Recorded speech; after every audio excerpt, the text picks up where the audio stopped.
દોસ્તો આ મારી ઓફિસ છે અને અમારી ઓફિસમાં માત્ર પરણેલા પુરુષોને જ નોકરી આપવામાં આવે છે. કારણ શું? કારણ કે પરણેલા પુરુષને ચૂપચાપ ઓર્ડરો ઉઠાવવાની ટ્રેનિંગ ઘરમાં એની બૈરીએ આપી જ દીધી હોય છે, એટલે કંપનીનું કામ સરળ થઈ જાય. હું પણ એટલે જ અહીંયા ટકી રહ્યો છું. બાકી મારો બોસ સાહેબ દુનિયાની 9મી અજાયબી છે. નંગ છે, નંગ. નામ છે એનું સુઈજા, એટલે સુરેન્દ્ર ઈશ્વરલાલ જાડાવાળા. સુરતનો છે મૂળ. મારે ને એને 12મો ચંદ્રમાં છે, પણ હું એની સાથે મગજમારી કરતો જ નથી. ફાયદો શું? બોસ સાથે ઝઘડવું એટલે કાદવમાં ગધેડા સાથે કુસ્તી કરવા જેવું છે. નહીં સમજ્યા? આપણે કાદવથી ખરડાઈએ અને ગધેડાને મજા પડે. Girish Kumar, what is this?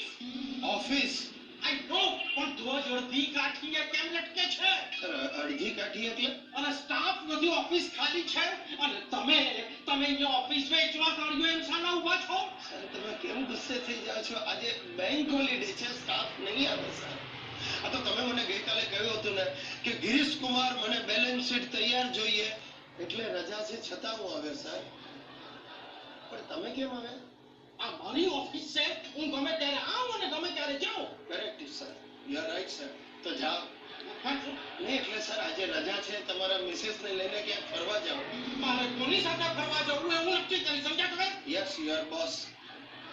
તમે બેલેન્સ શીટ બનાવી? જે બનાવી સર, રેડી જ છે.